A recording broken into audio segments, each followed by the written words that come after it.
culture in a business is, like in the White House, is very important.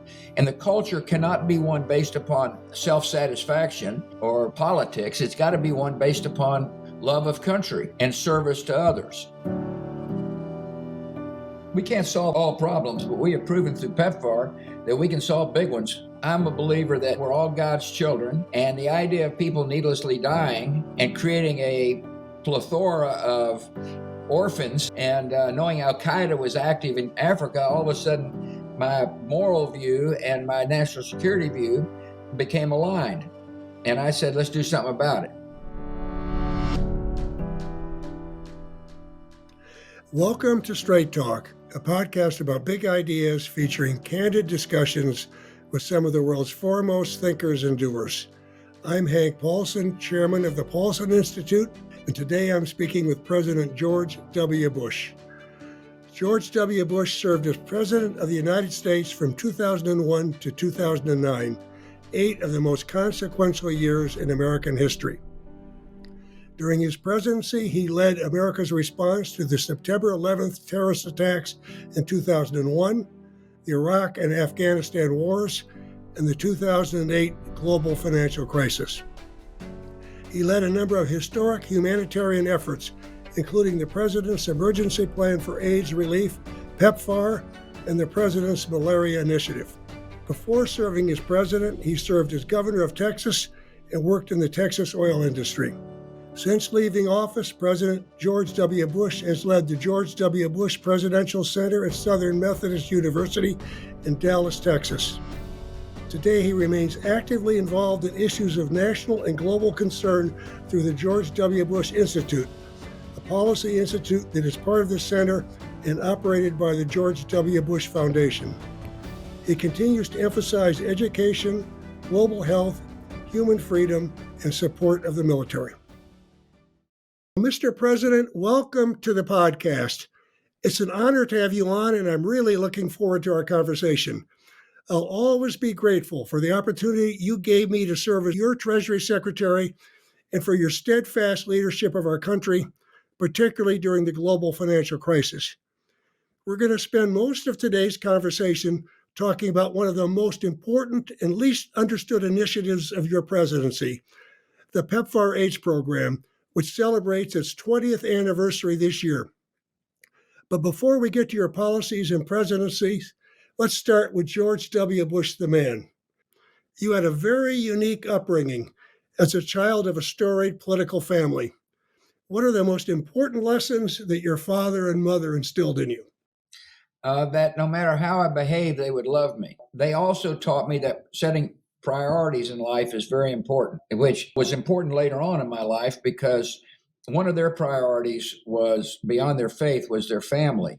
And my dad got extremely busy in life, but my brothers and my sister and me never doubted that we were his priority. And that enabled me, when I became a governor and president, to assure our girls that Laura, my priority for them was that they grow up, in a loving household. It is unique. I mean, after all, only 8 years separated two Bushes who happen to be president.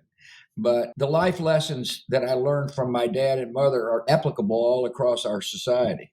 They sure are, because I got to tell you, I've known a lot of people that were very successful, but when it's all said and done, if you don't have friends and family, it's not a very fulfilling life. Before beginning your career in politics, you were a businessman. What did you learn, Mr. President, from your experience founding a company and then as owner of the Texas Rangers? Well, I learned that the environment in the business world can be cyclical. I was a small oil and gas guy, and everybody thought the price of oil was going to 200.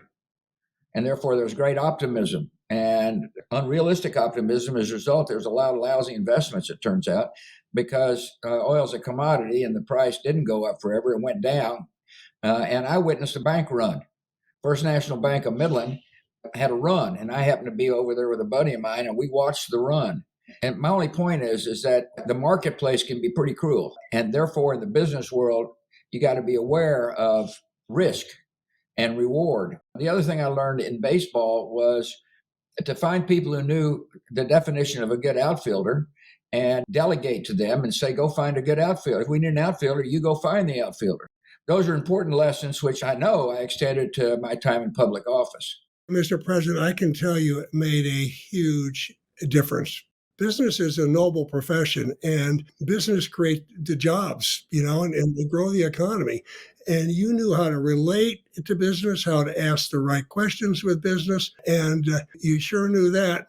And you sure knew how to delegate. I saw that on a firsthand basis. More importantly, Hank, I knew how to find people who knew what the hell they were talking about, who knew a lot more about a subject than I did. You've got to have people you can trust and listen to them carefully. And most of the time, their ideas are good. Sometimes they're not. But nevertheless, the culture of smart people being listened to creates a team. And the other thing that you and I both know is that culture in a business is, like in the White House, is very important. And the culture cannot be one based upon self-satisfaction or, politics. It's got to be one based upon love of country and service to others. Therefore, it's more likely to create a joyous circumstance as opposed to, backbiting and angry and negative. Well, and you sure created that culture. And I've worked with all kinds of leaders all over the world, and they come with different strengths and weaknesses.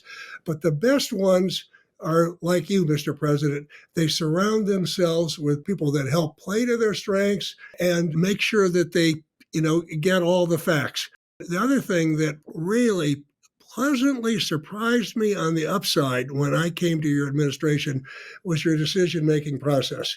How fair it was. Everybody got a chance to present their views.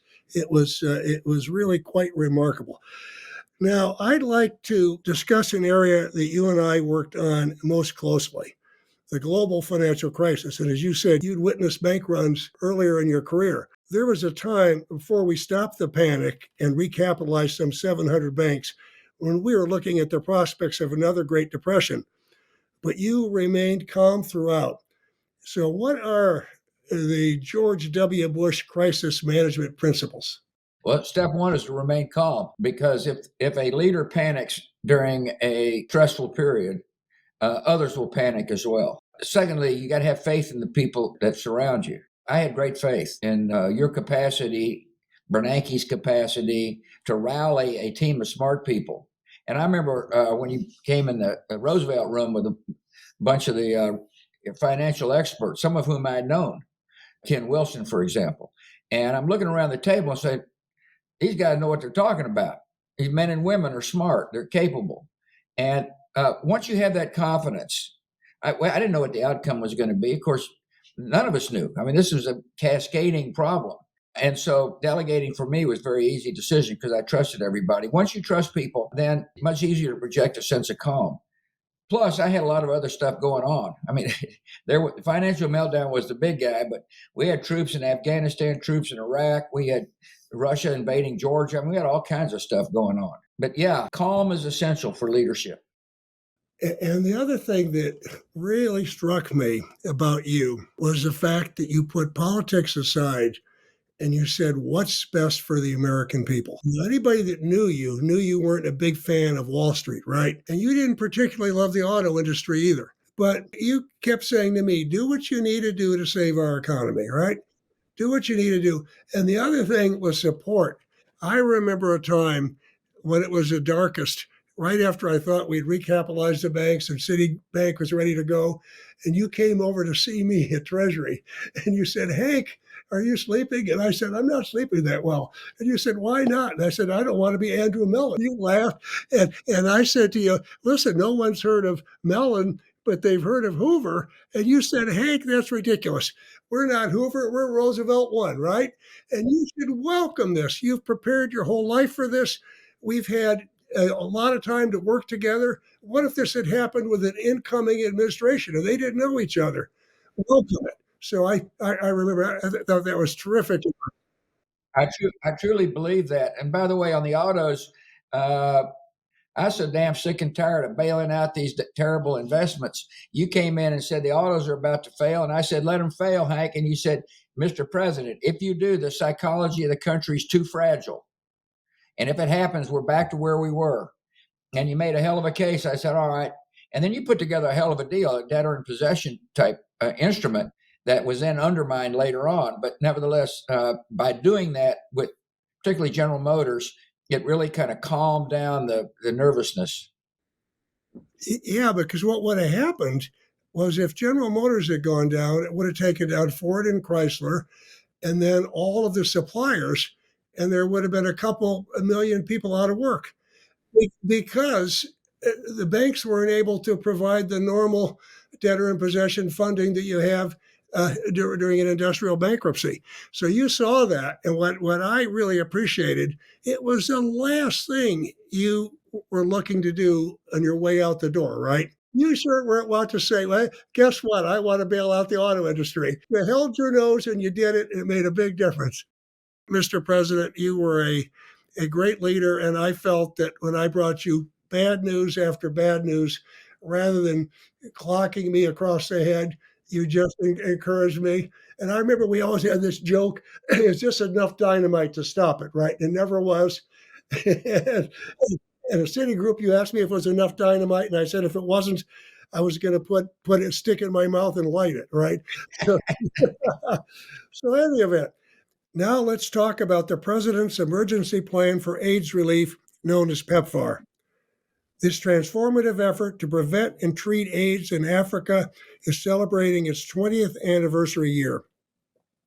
It has provided over $1 billion in funding and saved millions of people and a generation of children in Africa. What inspired you to create PEPFAR, Mr. President? Did you ever imagine that PEPFAR would save 25 million lives? I never imagined it'd be that successful. I was hopeful it'd be that successful. Nobody ever said if we do this, we will save 25 million lives. On the other hand, I knew there was a pandemic wiping out a generation of people on the continent of Africa. And our mutual friend Condoleezza Rice, then National Security Advisor, said, there's a pandemic. And I said, prove it. And she did. And I'm a believer that we're all God's children.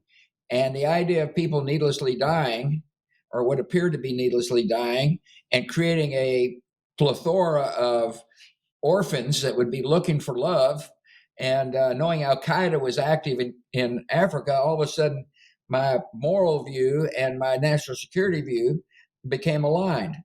And I said, let's do something about it. And we put together a business plan, one that basically set clear goals and aligned authority and responsibility, and got Congress to fund it and got after it. As PEPFAR became more successful, other nations started joining in as well. It's been really successful, and for that, I'm very grateful. It really, really has made a huge transformative difference. Now, one of the things that I found interesting is you surprised Congress in announcing PEPFAR in your State of the Union. What was the strategy there? Well, I was worried about abstinence versus condoms. I didn't want, the whole prevention program could have gotten destroyed by politics. And I was more interested on the bigger picture, and that is lives saved. And so we dropped it on Congress. And to the credit of both Republicans and Democrats, they saw that why this was important and agreed to fund it, and basically steamrolled through any of the debate on the so-called social issues related to this program. In other words, it was a laser focus on the goal of saving lives. And once that became clear that this was not a political agenda, Democrats and Republicans jumped on board. Yep. And to me, if you had sort of let that get out before and started talking with various members, you might have developed more opposition. But you laid it on the whole world right out there with a big goal. That's right. And it was a surprise. And you don't want to surprise Congress as the president. On the other hand, we needed to this time because it would help, and it did help drive momentum toward the necessary goal. What's interesting about PEPFAR, Hank, is most Americans have no clue what we're talking about. They have no idea. In this day and age of isolationism, the fundamental question starts with, was it in our national interest to do this in the first place? And the answer is absolutely, it's in our national interest.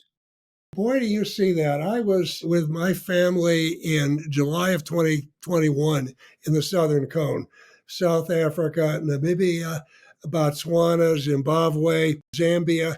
And I'll tell you, people were still talking about that, and it makes such a big difference.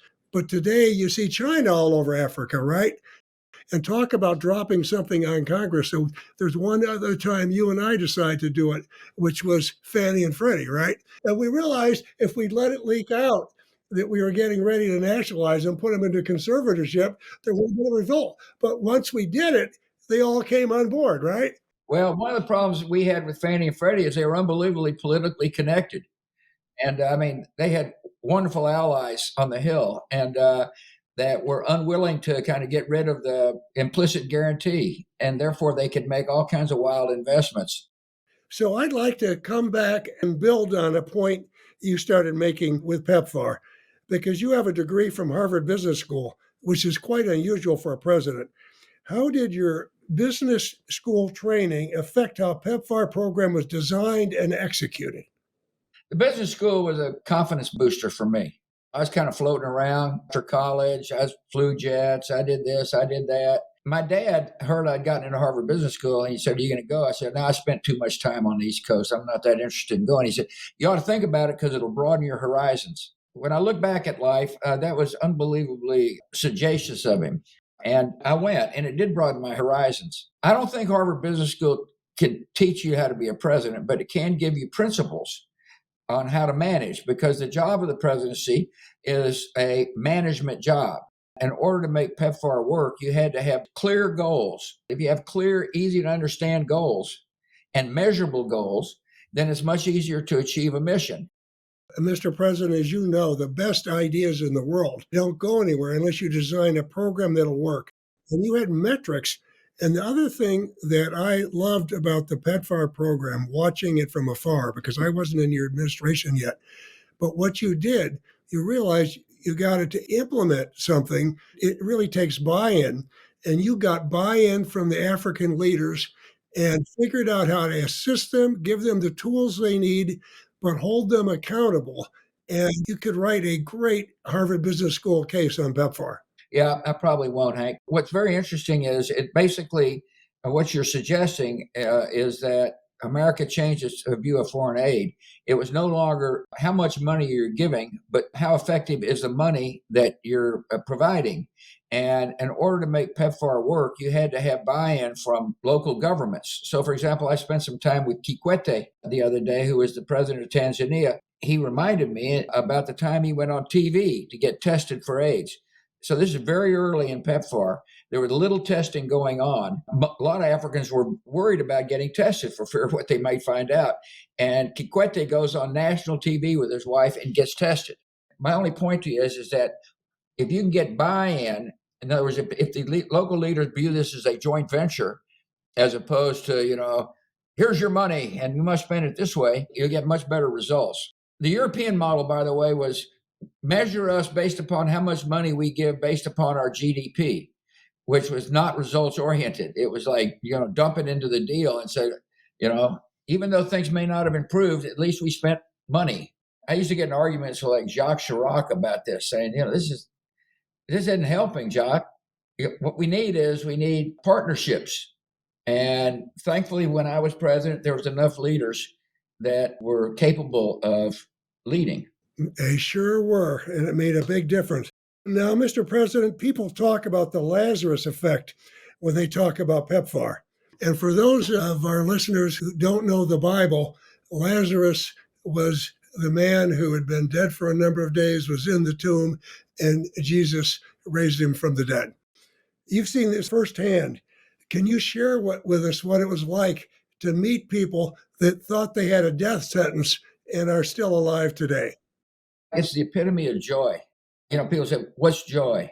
Joy is when, a nation like America cares about whether people live or not and helps. And so, we met a lot of people that were condemned to death that were living joyfully.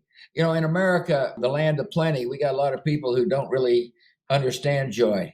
In Africa, the land of hardly anything, there's a lot of joyful people. And the idea of wealthy nations caring about them, and the idea of providing a medical system that enabled them to deal with AIDS and eventually with COVID at no cost and not demanding anything in return created a joyful situation. Mr. President, PEPFAR needs to be reauthorized this year. There are a lot of people in the U.S. and around the world who are increasingly isolationists. Why does a program that largely focuses on Africa matter? Well, first of all, human life should matter. And the idea of lives dying, I'd say needlessly, because we've proven, the system has proven that we can save lives, I think undermines the moral standing of a country. I agree. We're very isolationist. I mean, after all, there are people willing to turn their back on Zelensky in Ukraine who's fighting off a bully in order to defend his democracy. And it's the same concept. Should we be worried about the human condition elsewhere? And my administration was, and my own personal belief is, absolutely we should be, for our own sake, from a national security perspective, as well as from a moral perspective. We can't solve all problems, but we have proven through PEPFAR that we can solve big ones. We're going to get it reauthorized because no one can argue about whether or not the taxpayers' money are being spent effectively. Here's people that have so little and are so joyous and so resourceful. And when you look at that continent, which has got a big part of the global economy, something like 17% of the global GDP, but only 3% of the growth, 400 million people below the poverty line. And when you look at what the climate droughts and heat is going to do and to that part of the world and how important this natural capital is to biodiversity, it's a very, very important part of the world. And you said something once, and I always remembered it. You said great countries need to do great things. I'm pleased you brought the subject up because we are a great country and we should not retreat within our borders. We can't be all things to all people. I understand that. We've got our own problems at home, but we're capable of taking on big challenges, and that is a big challenge. Mr. President, one of the things that I really appreciated about your leadership was, although you were realistic, you had a sense of optimism. During the financial crisis, you knew we were going to get through it. You've got a vision and a sense of optimism. What gives you hope about America today? The fact that more people are voting than ever before in presidential and off-year elections. In other words, people take their responsibilities in a democracy seriously. I know there's a lot of people questioning things, but they vote. And so long as people vote, the will of the people, I think, will basically say we're sick and tired of the noise and the anger and the finger pointing. We want leaders that are responsible and point to a better tomorrow. Secondly, Hank, one of the things about our system is institutions are more important than the people in many ways. In other words, the office of president is more important than the occupant of the office. And the institutions were threatened on January the 6th, but held. And I believe that because they held during a very difficult period, I think they'll come out stronger, which gives me optimism. I understand the compassion of America. Americans care about their neighbors in need all across the board, and that gives me optimism. We're an innovative society. Vaccines gave me optimism that we could come up with a vaccine for COVID in record time. In other words, yes, I'm optimistic. I'm not so optimistic about whether or not my old body's going to be able to hold up to mountain biking, but I am optimistic about the future of the country. Well, you can sure ride that bike, and I never could ride it as fast as you could. That's okay. We never raced, but you're still riding it. That's the key. We're both 76 years old. I mean, a lot of people have written us off, Hank. They say these old geezers, they may have experience, but they're not going to be around much longer. Life begins at 76, Mr. President. Now, let's close with your advice to our young listeners. What advice do you give students and young people who are navigating their lives and careers today? Because this is a rapidly changing world. It's a different world than we came into. So what advice do you give people? My advice is be willing to listen to different opinions without getting angry. Understand how the other person thinks. Keep an open mind. That doesn't mean you can't defend your beliefs, but you may learn something by listening to somebody else. Another piece of advice is don't only communicate via machine, but sit down with somebody and look them in the eye so that you can establish a sense of empathy.